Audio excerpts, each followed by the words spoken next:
Hi guys. Wow, I accidentally turned off the recording, so this is going to be in two parts, but I'm going to pick up right where I left off. It was really so quick, I didn't even realize what was happening. I was trying to go out of studio mode. So anyway, part two for this Gemini new moon forecast. Anyway, so here we are at our solstice, and what we are, like I said, the sun comes into the second house, and oftentimes you may find identifying with your resources and kind of getting, I wouldn't say confused, but sometimes it can be confusing.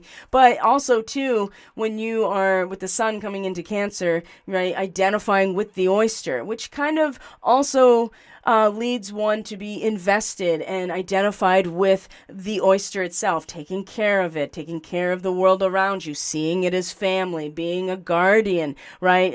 That chariot energy becomes so strong at this point. So Gemini at the solstice, this is where the identification starts aligning with the world around you and what that means for you. What is valuable? What are your assets? How do you feel about them? How do you express yourself as and identify with them?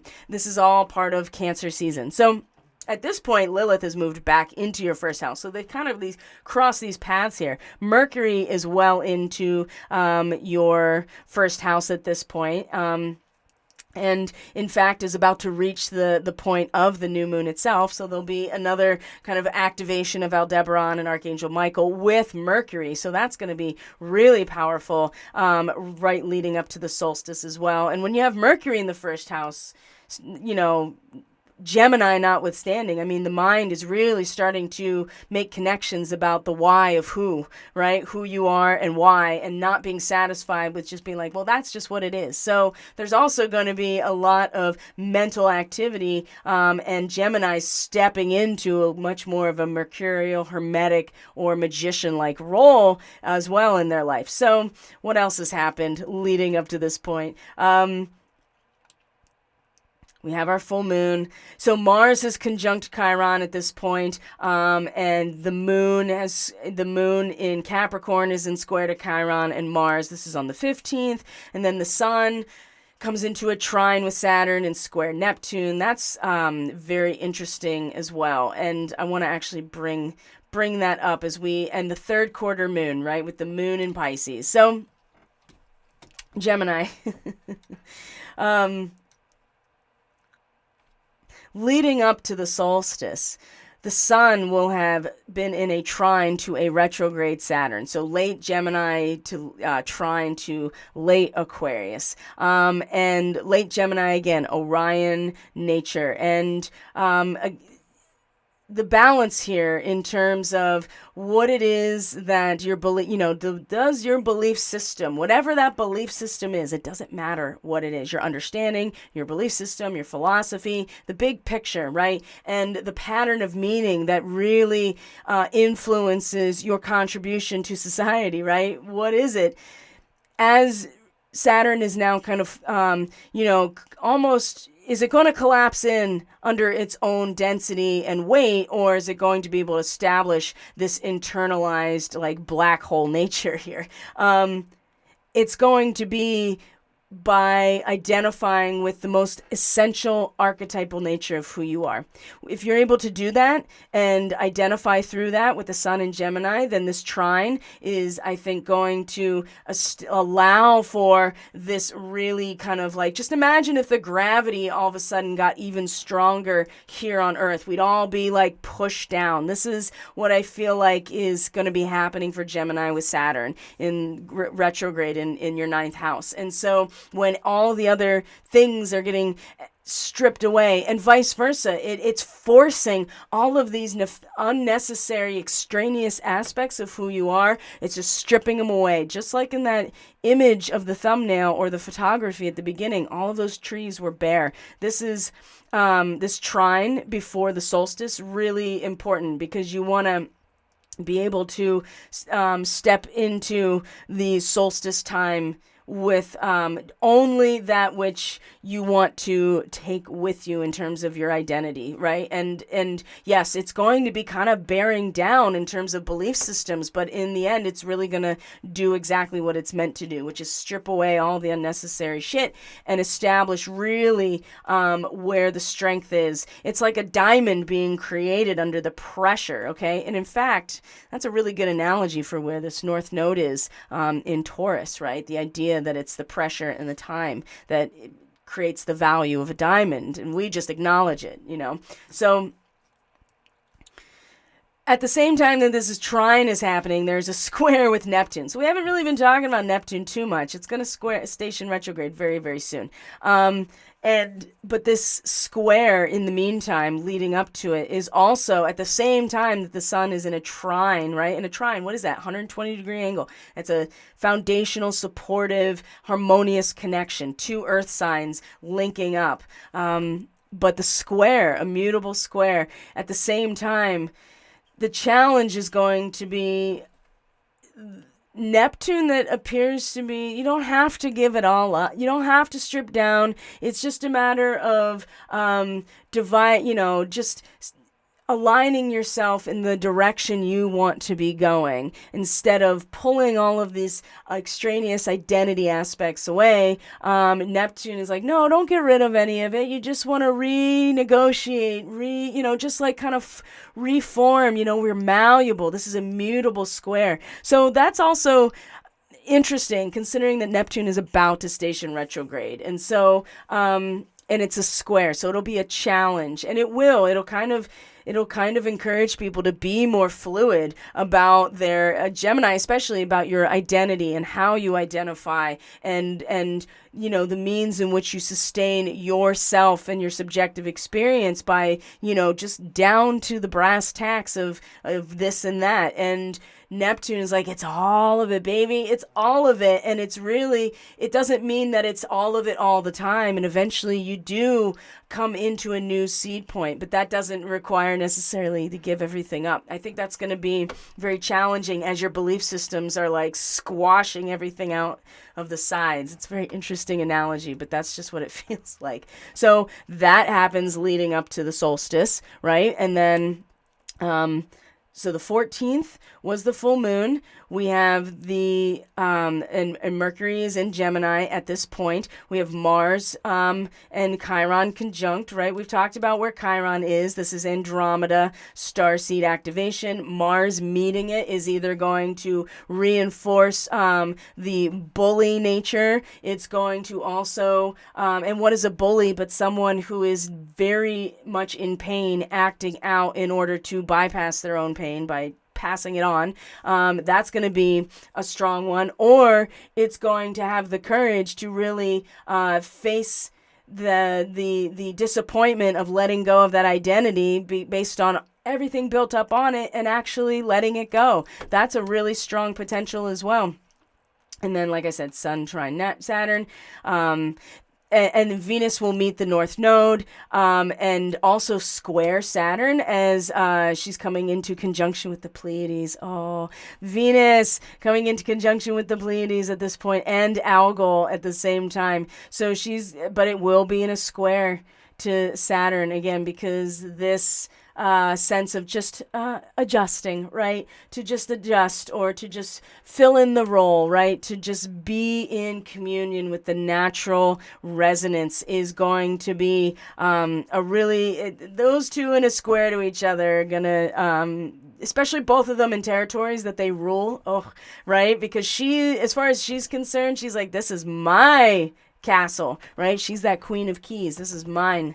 This is my castle. You don't tell me what to do over here. And in some ways, I feel like that even though it's a square to Saturn, this square is because of the North Node in this area. Just, belief systems are different, Gemini, than the actual experience of immersion back into source. And this is what Venus is representing and is magnetic when it comes to this. And so, yes, you addressing whether or not your battery can hold the energy of your own belief systems is important too. But Venus is drawing you back into the Akash. It's there that the release happens. It's there that the adjustment happens. And then the other things kind of come along in the new cycle. And it's very much about a new cycle for you, Gemini. So, we have our third quarter moon also on the 20th. And so, as you can see, it's in Aries now. So the sun at the last degree of Gemini squares the moon at the last degree of Pisces. So, again, crisis point, a crisis in consciousness. It's an internal reorganization after the full moon. So the full moon in terms of, oh, I'm seeing here the nature of my relationships on all levels and whether or not it's leading me home or not, right? Is it real? Is it going to be a true reward for all of my efforts, or is it a hologram of some sorts? And then, as you're reorganizing it, you get to this third quarter square of just, oh, okay, so did I reorganize it? What does that mean? The moon moving from the 10th to the 11th is aligning with the contribution and your public face into society, whereas the sun is at this last degree. It's so interesting, the last degree of your sign in the first house. That is, you've kind of put yourself on display. All of the options are here in terms of who you are. And the square is like, well, how do I feel about, the version of myself, the public professional version of myself that I am stepping into society with, right? Because that's the 11th house. That's going to be very interesting, Gemini, very interesting. And then you come into the solstice, because it is then that you truly identify with the world around you. And, the moon does rule Cancer. So in some ways, too, being at the very last degree of Pisces for this third quarter moon, and then the sun coming right into Cancer at this time, there's a connection here of,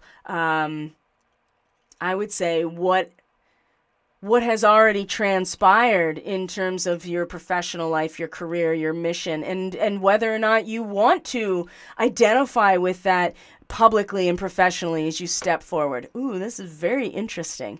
Very interesting indeed. So let's really look at the Venus comes into a trine with Pluto. Again, there's that perspective. This is why I think she really is just kind of in control of the situation right now, in her magnetism, in her incredible attractive quality of Venus, almost coming into conjunction with Alcyon in a trine to Pluto retrograde, right? Again, that it's about the perspective of there's always a new beginning. The cycle is built into the system, and yes, it's raw, it's transformational, it's incredibly dark and powerful what is happening at establishment level. But again, she is just like, but it's okay, right? This is part of the process right now, and to find a sense of stability in your world around you and your resources in that moment, and your own power, right? The 12th and the 8th and the 4th house are all about power and the power of our emotions.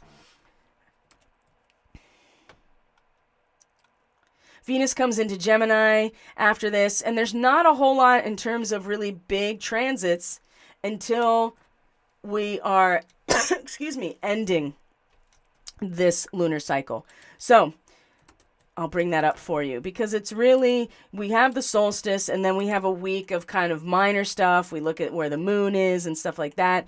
But it's coming into the 27th, and then the 28th is the new moon in Cancer, that we start to pay attention, especially for you, Gemini, because what we're going to see is Mercury and the moon are going to be together mid Gemini, and they're going to be in a sextile with our friend Chiron again. And so there will be kind of, I think, this inner pull that we're all going to experience now around this time, this inward withdrawal in order to generate our own potency, that will either be the result of old wounds or systems, or an escape in some ways. I don't know what else to do, especially in the 11th house, right, with society. Or it really is, I'm responsible for generating my own life force energy, my own sense of self, my own autonomy, and and really working with that to step out of the old identity of Chiron. And you have Mercury and the moon together in your first house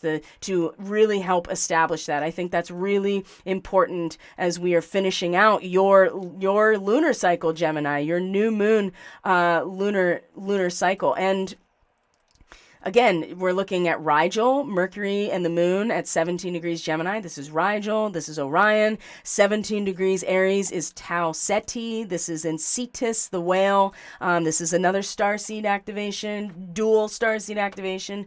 So I think that there is some serious maturity about who you are that is going to be way more obvious at this moment. That is really, again, going to be an investment into, taking yourself out of or transcending old identities and establishing your own inner potency, because of this maturity that you come to about who you are and what you're capable of, Gemini. And then Mars comes into a sextile with Saturn, also Aries to Aquarius, right? And these two are going to really assist each other in terms of existing in two places at once. And Neptune's going to station retrograde, and then we're going to come into a new moon in Cancer. And the new moon in Cancer on the 28th is going to be conjunct Lilith, and we will be well on our way to a whole different set of circumstances. So Gemini, I'm going to leave it there. This is the second part of a two-part accidental new moon astrology forecast. So just a couple things I want to draw your attention to before I sign off is that I am still offering the lunar transit forecasts at a discount, so either 30 or 60-minute recording. Look at your natal chart, your progressions, and your starseed markings for the month ahead, looking at the lunar forecast. So even if you're not booking it before the new moon, Gemini, this is still a great opportunity. I think I'm going to keep this open for a while, because it's just a small, blip in time, but it also gives you a sense, especially if it is your new moon or your full moon in your sign. This is a great way to get an idea of those weeks and how they will impact you, because the moon really does represent one of the most personal when it comes to our inner experience and representing that. So the other thing is that I'm still offering the cultivation readings, which are the eclipse cycle from May to November 2022. I'm still going to be taking bookings for this at a sale, the sale rate up until the end of Monday, which is the new moon. So that's something that you can book at catalystenergies.net. That's in the description box below. And yeah, we'll be talking about all of the starseed and mythology aspects in the next Catalyst classroom. You're going to want to get on the email list so you can get access to that after the fact. If you're interested, if you want to subscribe through Subscribestar, you have access to all of the things that are on the profile, and you can check that out by linking in the description box below. So Gemini, geez, I almost called you Virgo. Gemini, thank you so much for being here. I truly appreciate each and every one of you so very much.